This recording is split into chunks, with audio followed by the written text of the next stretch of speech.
Muy buenas noches a toda la teleaudiencia de este programa Sinergia TV.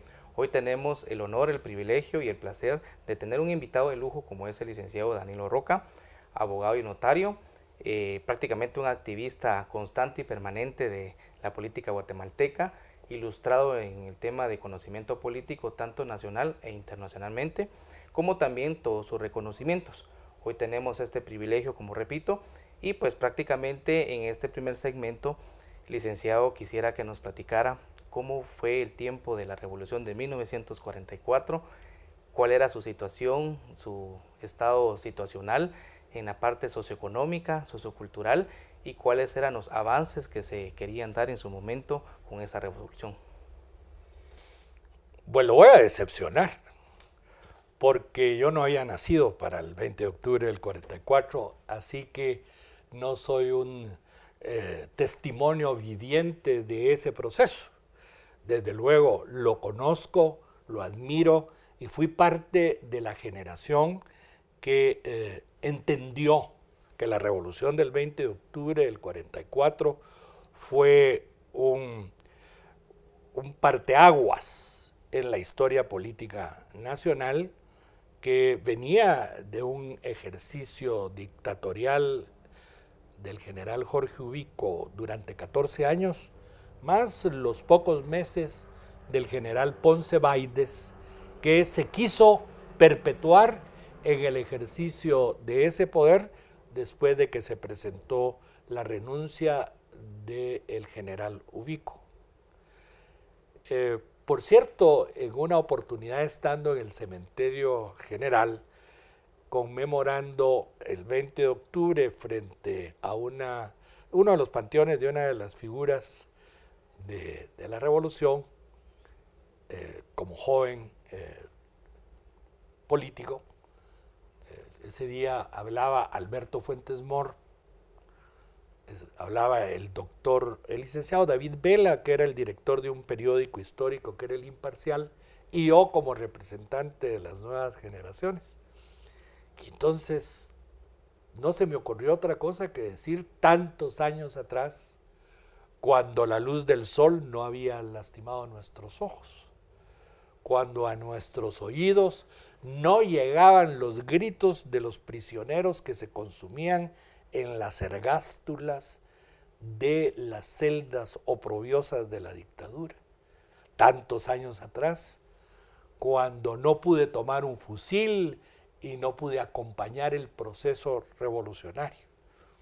Tantos años atrás, cuando no fui parte de ese movimiento por una sola razón, porque no había nacido todavía. Es decir, seguramente si hubiera nacido en esa época, yo hubiera sido parte del proceso de la revolución.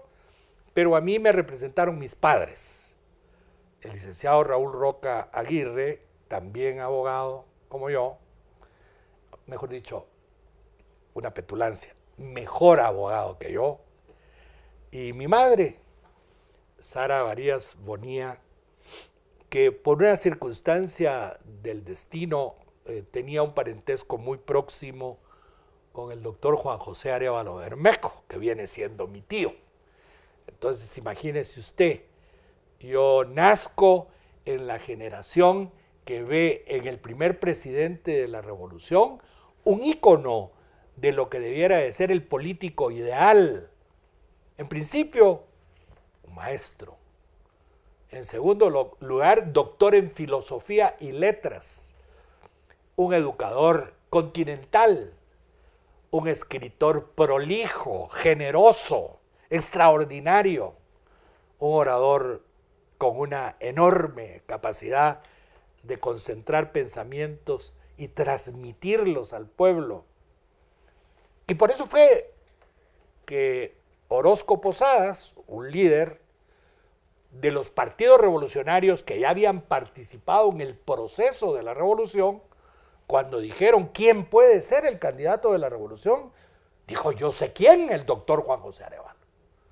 Arévalo estaba en la Argentina y lo trajimos, digo yo, el pueblo, al doctor Arévalo para que nos representara política y electoralmente en aquel glorioso movimiento. Arévalo fue recibido en el aeropuerto. Yo después tuve una relación muy, muy importante con el doctor Arévalo. Creo que fui uno de sus sobrinos, entre comillas, muy queridos y favoritos. Aquí entre esos cuadros que ve usted en la pared, hay una carta de él muy emotiva para mí. Y tuve la suerte de alternar con él en muchas oportunidades. Y posteriormente, ya por los años 86, cuando estaba de presidente Cerezo Arévalo, yo escribí durante 5 años en Prensa Libre.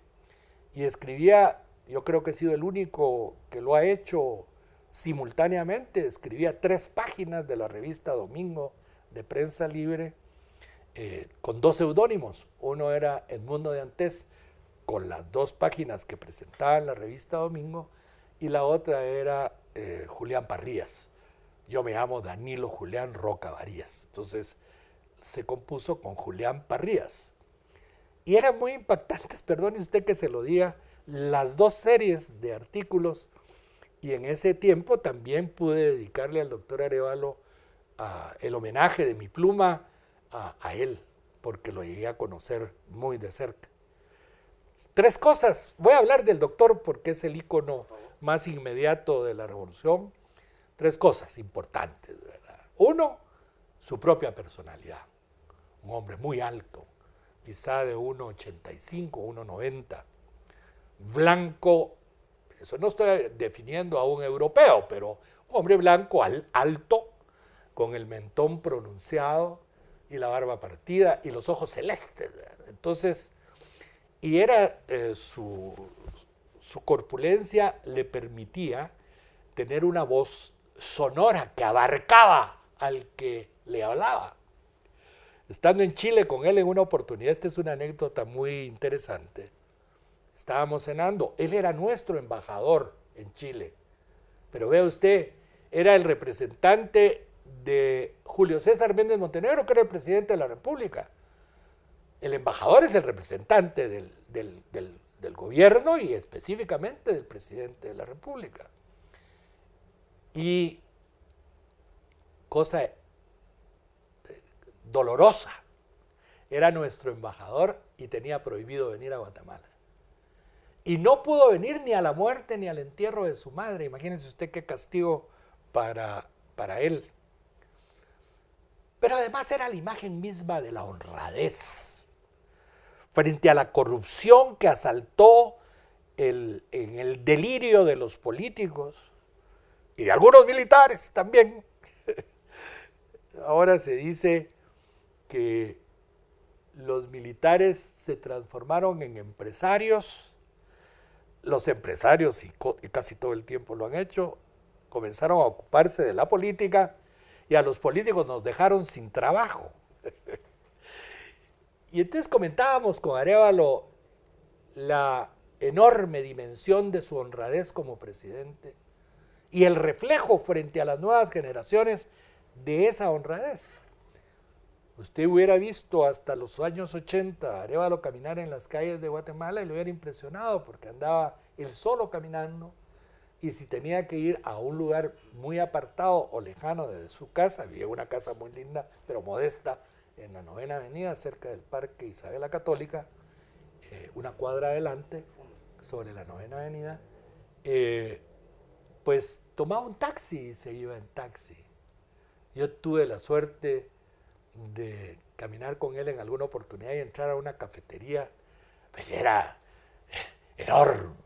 enorme la atracción que provocaba en el pueblo. Bueno, yo todavía cuando hacía política muy joven y después que fui candidato presidencial, todavía escuchaba, y le quiero decir algo, fui candidato presidencial avergonzado frente a Arévalo, porque para mí Arévalo era como el candidato ideal y en consecuencia me daba pena decirle, mire usted cómo ha decaído la política nacional, que ahora yo soy candidato presidencial. Es decir, desde luego, ahora me siento yo Arévalo frente a los que han sido, ¿verdad? Pero en aquel momento la representación de Arévalo era tan importante. Era un estereotipo. Sí, hablando con él entonces de la honradez, le digo, no cabe duda, presidente Arévalo, que los presidentes que lo sucedieron a usted en la presidencia, cuando se ven reflejados en el Salón de los Espejos de la Casa Presidencial,